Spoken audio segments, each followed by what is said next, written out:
Hey everyone, my name is Kelli Carbajal. I am the lead chaplain here at Vanguard, and we're starting a new series. It is called Conversations with the Pastors, and today our first conversation is going to be with Pastor Krystal. We're just going to be asking her some questions.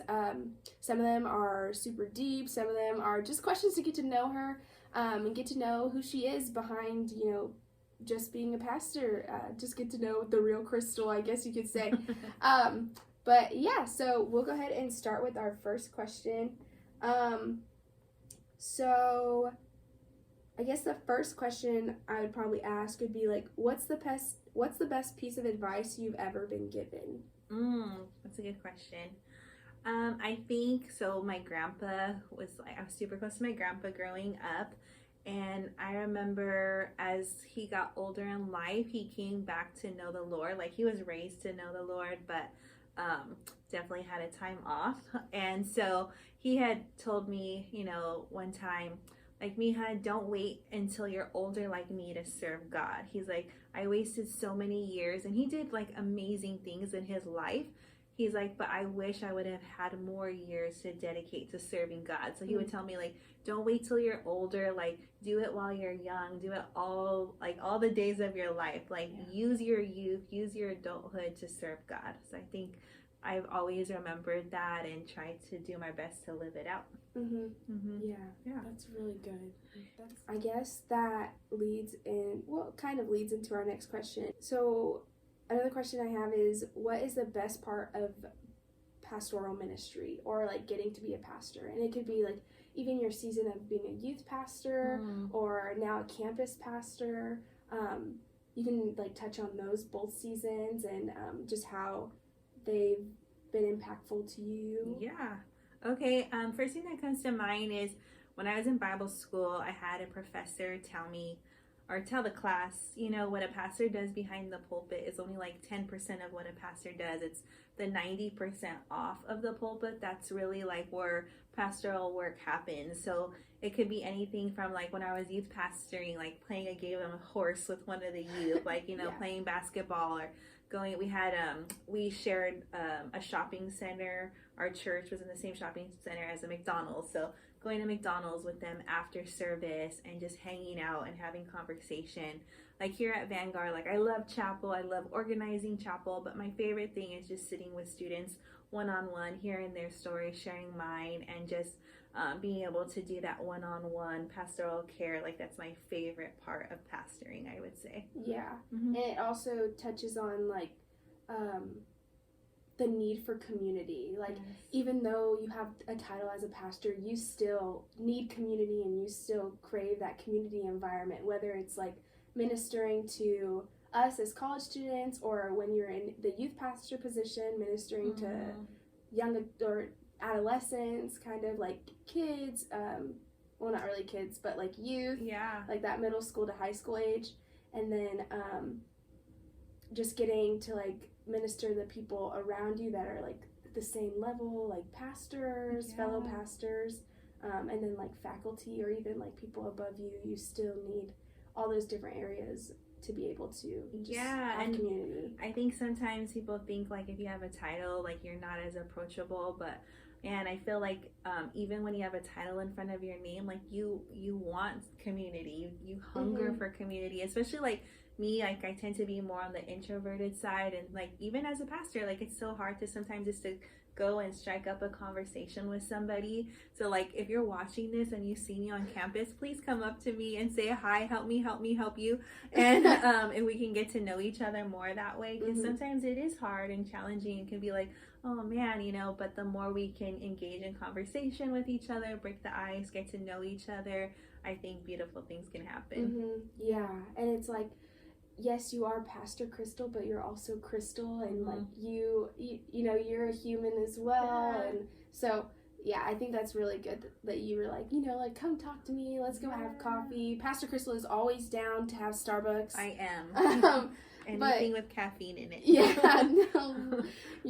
So that's really good. That's really good. So I asked someone that I was talking to, what was the question that you would like to ask Pastor Krystal, like if you could ask her anything. and she came up with this question. She said, what do you wish somebody would have told you as a college student? So kind of like think back to like you being a student, and even you're considered a student right now because you're getting your master's. True. So I guess you can touch on that, getting like your master's and also doing ministry as well. But what is something that you wish somebody would have told you, or it could also be like something that somebody has told you now that has like shifted your perspective, like as a college student? Yeah, I think the first thing that I think of is like school was always really hard for me. Like, oh man, I think for the longest time, I thought like higher education was just out of the reach for me. You know, I didn't grow up in the best neighborhood. Like my classes were not the best. There were some teachers that were really good and just invested. And then I remember like, I think my junior year of English class, like my teacher literally put on like an Adam Sandler movie and told us to watch it and then write a summary. And that was like my English class, Dang. you know? So I was like, man, like even if you wanted to like strive to do more, it was just a challenge, you know? So I think going into college, I like really doubted myself. Like, do I even belong here? Am I capable of this? Like, I wish someone would have just, and people did, but you know, even when people tell us, we don't always like take it in, but just to be like, hey, you can do this, you're capable of higher education. And I think even with like as you get older, like that voice still tries to creep in, like you can't do this. Like even within the master's program, I love it. Like all the classes are things that I'm like actually doing, want to do. But even then, like sometimes I'll look at like a syllabus and I'll see all the class like assignments and books, and I'm like, can I do this? Yeah. You know, and I like have to like talk myself into like, you can do this, you can do this. So just those like voices of reassurance, like you got this, you're smart, you're capable, and just like believing that and knowing that too. I think also it's helpful when people just stop and like put a hand on your shoulder and they're like genuinely like, you can do this. Like, you know, it kind of brings me back to like Philippians 4:13, where it's like, with all things, or I can do all things through Christ who gives me strength. And so that's really, really good. So next question I have is, what is like a word that you have for this season, or like a word that the Lord has given to you in this season? So I know we all came out of a tough season in COVID and just all of the loss people have experienced and everything. And there was definitely some really hard moments during COVID. But I also experienced a lot of beautiful moments. I met my husband January 4th of 2020. We went on our first dates here in Costa Mesa at Habanas. And so we had dinner there and just hit it off right away. And so it was really nice, but then a couple months later, the pandemic hit. So it made dating definitely interesting. Like we didn't have those traditional dates of like going to the movies or going to a restaurant or to a theme park because everything was closed. Yeah. But I think it gave us the chance to get to know each other like on a deeper level and just have really great conversations with one another. So we dated all through the pandemic of 2020. And then the following year in 2021 on Valentine's Day, he proposed and we got engaged, and then we got married just a few months after that in July 10th. So we just finished a year of being married. So within this last 2-3 years, I just had so much transition in my life from moving from La Puente to Costa Mesa, and then Costa Mesa back to La Puente, to being single for 35 years, to dating, to getting engaged, and now being married, and moving schools where I work. So I just had transition after transition, change after change. And with COVID, it just seemed like we were such in a season of just surviving, let's just make it through this point. Let's just make it through this variant. Let's try this. Let's do that. And it was just this whole just survive. And I feel like the word that God has given me in this season is it's time to just stop. It's time to stop just surviving, and it's time to start thriving.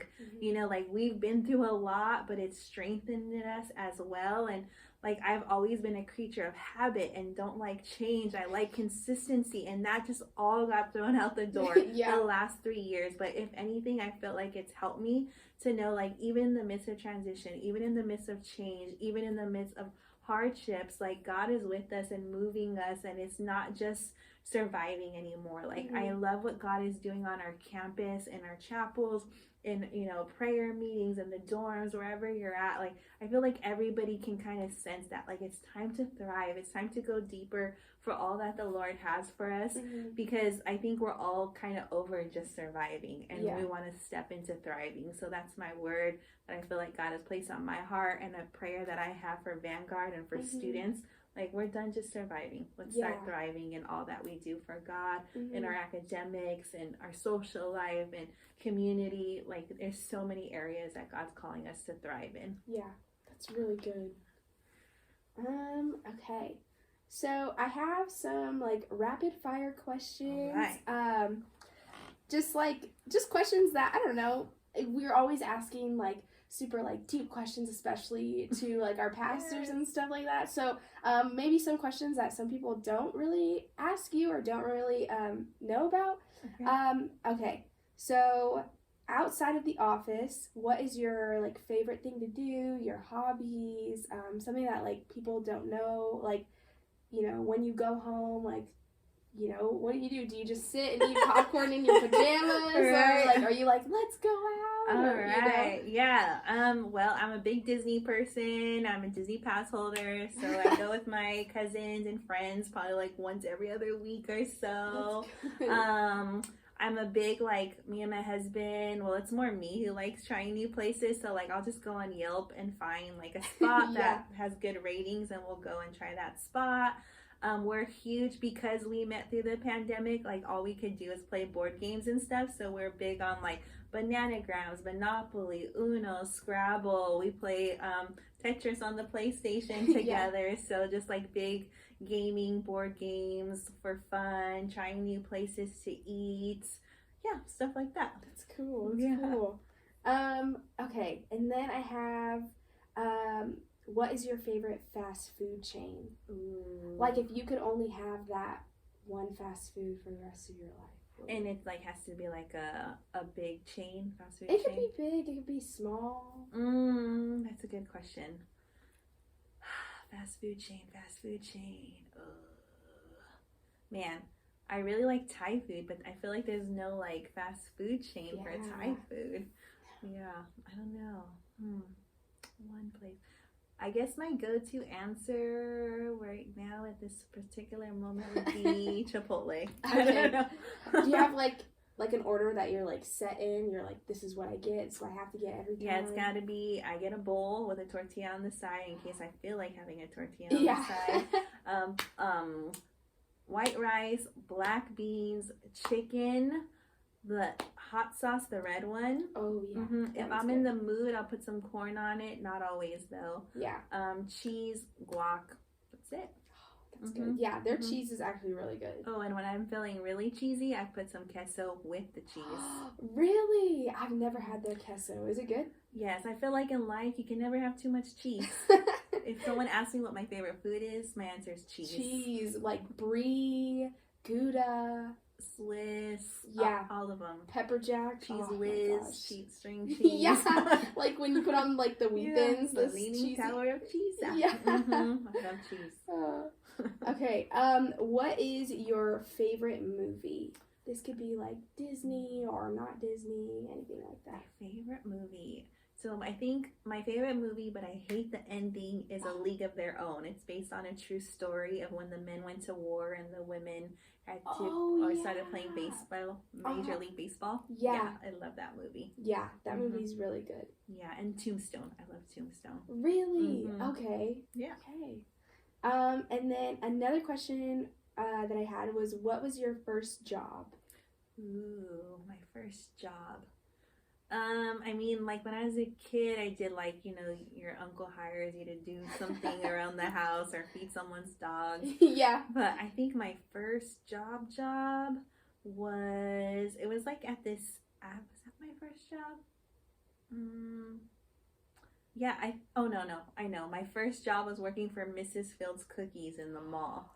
What? Yeah. Are there any, like, secret menu or, like, secrets to how, are they frozen? Are they? They're totally frozen. Yeah, so people are like, what's the recipe? You just take it out of a box, put it on a pan, and stick it in. That's it. Did you have a favorite cookie from there? Chocolate chip. Okay, Yeah, classic. Yeah. Okay. What is your favorite flower? I think a traditional red rose, or I really like those like pinkish orangish roses. Yeah, I like roses. That's good. Okay, and then what is your favorite song at the moment?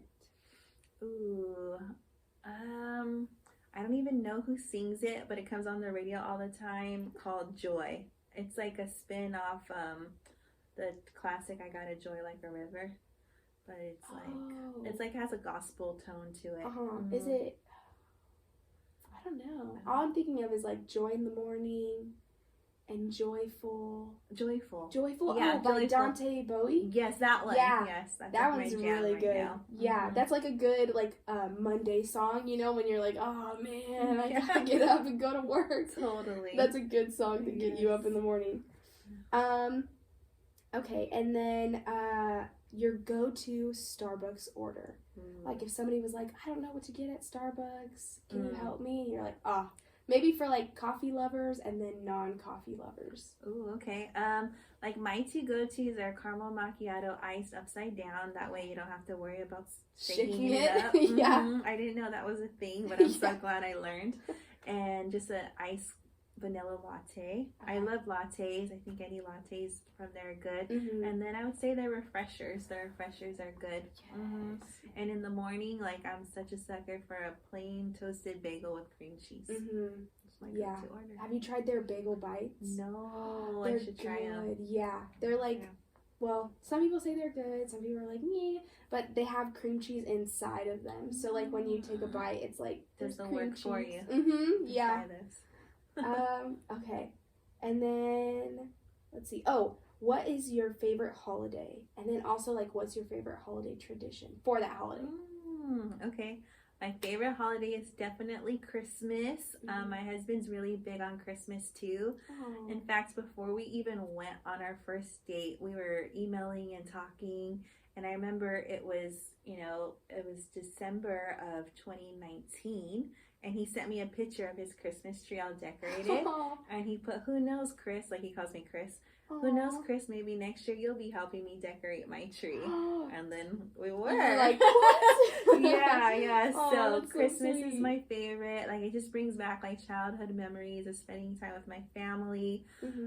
My mom is one of 5 kids. My dad is one of 5 kids. My mom is one of 10. Wow. So I have so many uncles and aunts and cousins and just extended family. And when I was little, I remember just us coming together and, just having a good time, making tamales together, eating pozole, having, just making memories, opening presents. It was a tradition, though, and we try and live it, even though, like, a lot of our older family has passed away, but, there's so many, like, new kids in the family. Yeah. But a tradition, and it's kind of weird and silly, but we have to sing the 12 Days of Christmas. And everybody gets a part. And back in the day, it was like groups of people. But even as it dwindled, like people have to have multiple parts. But we have to get through the 12 days of Christmas before we can open any gifts. Wow. Do you guys open gifts on Christmas Eve or Christmas Day? So with our extended family, we do Christmas Eve. But like our immediate family, we have to wait till Christmas Day. But Christmas Eve with all the other cousins and stuff. Wow, okay. That's cool. Yeah. That's awesome. I know. I look forward to tamales every year on Christmas. It's like they're so, just like, I don't know, when they're made on Christmas, they're like made with love. Like any other time, it's like meh. But like on Christmas, I just feel like they're made with love. Maybe it's the atmosphere. And I live in the mornings, like Christmas morning, we'll get the tamale, make a like an over easy egg, put it on it with some red chili, because my dad's family's from like New Mexico, so they have the red chili, and you put it over it, and just let the like yolk of the egg run all over the tamale. My mouth's watering. Oh, that's so good. Yes. I know. I'm like food. Yes. Okay, and then your favorite place to travel to, or favorite place you have traveled to, I guess would be the better question. I've done some really cool mission trips to like Ecuador, Guatemala, London. I think those were really cool. I got to go to London during the Olympics. Oh, no way. Yeah, it was for a missions trip, and like loved every moment of it. Got to see some, I think we got to see a volleyball game and like a cycling something. But we were evangelizing and stuff there. What? And so it was so much fun. But I think my favorite place, like I actually leave tomorrow to Disney World. That's right. And I love Disney World because like even when you go to Epcot, it's like you're visiting all these other countries. Yeah. And I love just tasting the food from everywhere. But I definitely want to do some more traveling. Like I'm like so fun stepping into marriage, a new season of life, and just like exploring the world. So I look forward to that. Yeah, like exploring the world with your partners. Yeah. Probably a different experience than like going with family or by yourself. Like totally. Those are definitely different experiences. Yeah. That's super cool. Well, thank you, Pastor Krystal, so much for answering all these questions and being so willing to answer a couple of the questions I had for you. I hope that everybody enjoyed this conversation with Pastor Krystal, just getting to hang out with her and just hear her heart and hear some fun facts that you may not have known about her. We're going to be continuing this with a bunch of other pastors, so hopefully you get to see your favorite pastor. If there were questions that you wanted to ask Pastor Krystal, maybe you can comment them down below and maybe we could answer them and have like a fun little segment like that. But thank you guys for joining. We will see you next Friday. But yeah, that's it. All Bye. right, bye.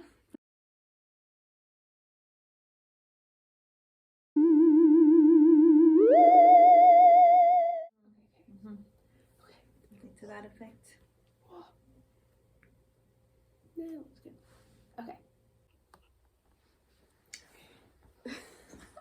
I won't look at you. I'll be like, oh, no. No, everybody's against us. Okay. Now I'm gonna keep laughing. All right. So.